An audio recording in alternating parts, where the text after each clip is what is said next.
Okay, now let's get into the programs that I would consider the top 5, and here's why. Up first would be Virgin Atlantic.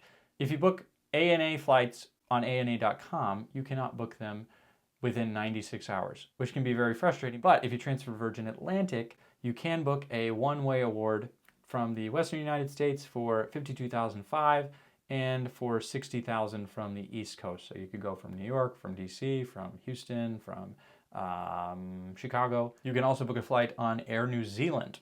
Even though Virgin Atlantic is not a Star Alliance partner, they have a partnership with Air New Zealand. And here are the rates. To go from Los Angeles to New Zealand in business class would be 45,000 miles. To go in economy would be 30,000 miles. Again, just want to highlight here that if you're booking economy, you're not going to get nearly as much value for your points. Though if you want to save points, no problem at all. It's just that the flight from LA to Auckland may be $500 in economy and probably 5 times as much in business. Whereas in this case, it's only 50% more to go in business. So if you want to save them, definitely fly economy. But if you want to get more cash value out of them, then definitely business is the way to go. Here's an example of Virgin Atlantic's award chart for Delta. So they charge 7,500 miles for flights that are less than 500 miles. So Delta, for example, would charge you $20,000, more than $20,000 for this flight. Virgin Atlantic will charge you $7,500. Now, if you go on Delta.com, they will show you tons of flights to Jacksonville on this day, whereas Virgin Atlantic doesn't get all of the award space, so they don't have as much availability. But if you're flexible, you can save tons of miles by booking through Virgin Atlantic on these short non-stop routes, provided that you can find availability, and I would search with seats.aero in order to figure out what the availability is. Here's another example of flying Delta from Atlanta to Paris. You can see if you booked with Virgin Atlantic, it would cost you less than $50,000 in business. If you booked with Delta, it would cost you almost $400,000. Now, Virgin Atlantic is passing along taxes and fees of over $1,000, so that may not be worth it to you, but it is 8 times more expensive almost to book it on Delta.com rather than booking the exact same flight through Virgin Atlantic. I also want to mention again that Virgin Atlantic does have transfer bonuses often of 20, 30, sometimes even 40. Those are pretty rare. So you could book these flights in economy rather than paying from LA to Paris. Rather than paying $15,000, you would only pay $11,500.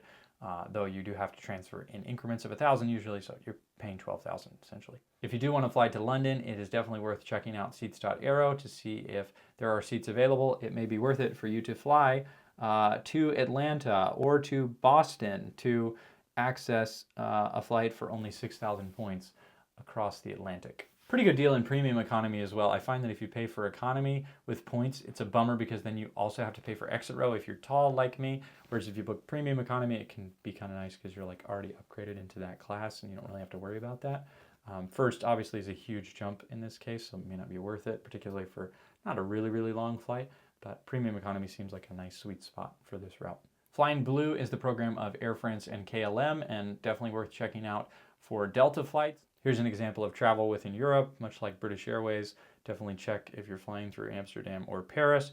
Just know that the French are often on strike, so you may not make your flight and you just want to be a little flexible. You can also use this program to fly to Amsterdam, and you can go to Tahiti actually from LA. Here's one of those weird things about booking with points. So you can see that if you were to book this flight from Miami to Tunis, Tunisia, it would cost you 55,000 miles in business and 22,000 in economy.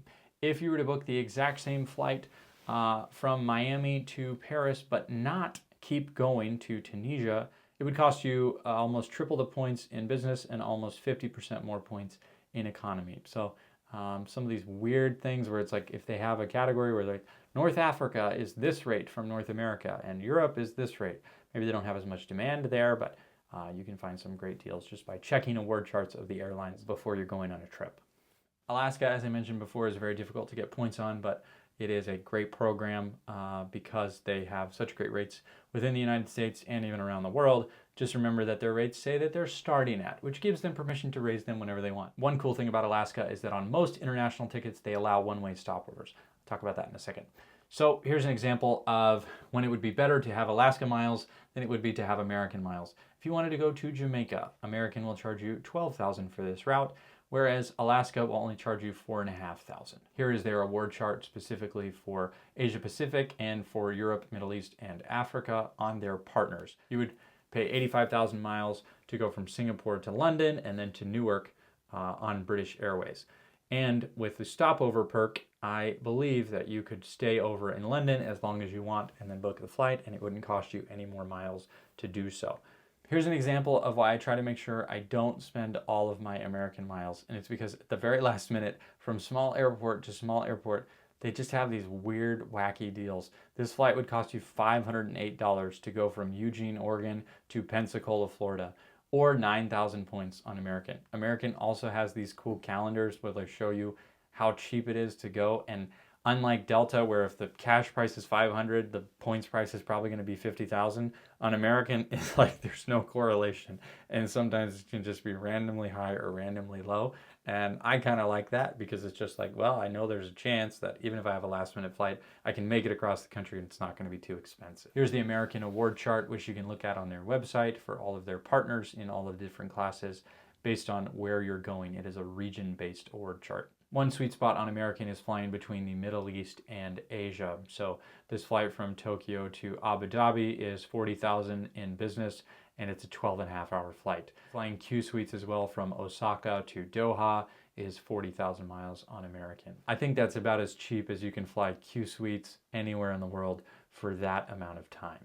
Turkish Airlines we've already covered in the domestic section. There's not a lot of great value for the international side of things, but I'll just touch on it briefly. They do have kind of like a saver chart and then a standard chart. So you can see here to go from Chicago to Istanbul is 65,000 on one flight, and then the flight earlier in the day is over twice as much in business. Some good value in the Middle East as well as between Istanbul and America if you can find the space. The space can just be difficult to come by, so just set your alerts and make sure you're ready to book when the space comes available. Aeroplan is the first program I ever transferred points to, so a little bit of nostalgia here for me. There's still so many great deals on this program, and one of the things that everyone loves about it is that their interface is so easy to use. So if you're just getting started and you just want to like check out what the options are, definitely go to Aeroplan, sign up for an account, or go to seats.aero and just click book with Aeroplan, and you'll be able to see all these cool flights come up, and you can get lost in it for a while and you'll see, oh, there's so many cool deals out there to be had. I'm not going to go through all of them, but they have a very clear award chart on their website, which is nice.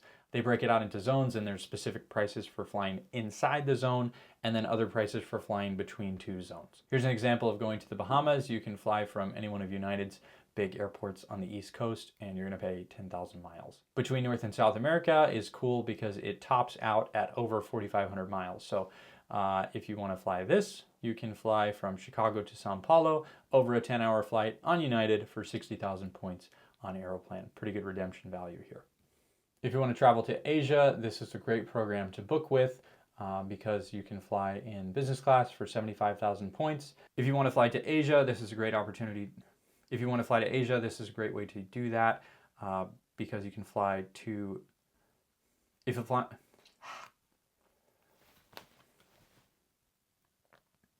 here you can see there are rates between North America and the Pacific. One thing to note here is that Tokyo to Seattle or Tokyo to Vancouver, Canada falls in that first band there. So if you were to find an economy flight, it would be 35,000 miles. If you were to fly to LA or San Francisco, it would go up to 50,000 points. It is harder to find seats in business, but if you can find them, it may be worth getting a cheap flight from Seattle down to LA so that you can fly in business class for only 5,000 miles more. When you book on Aeroplan, something to look out for is this mixed cabin word. Mixed cabin is a little scary because you don't know which flight is in business and which flight is in economy. So for example here, this says that it's a business class flight, but it's really only 3% in business class because the flight from DCA to Newark is in business and the flight from Tokyo to DC is in economy. So just make sure that you don't accidentally book this thinking that you're flying in business class when you're really just going to fly in business class for like an hour. Here's an example of when you shouldn't be scared of mixed cabin. So this is from Grand Rapids, Michigan to Chicago, a very short flight, and then you would be flying 98% of the way in business class over to Tokyo. Aeroplan also has the same seats that we talked about earlier from Singapore to the United States. They are harder to come by because Singapore releases space more to its own program, obviously. But if you can find them, they are cheaper here than they are with Singapore. The picture at the bottom there is their business class, but right above it is the seat map for premium economy, which is the back of the cabin on this plane because it is one of the longest flights in the world, and I guess they just deem it too difficult to fly in economy, so they only offer premium economy.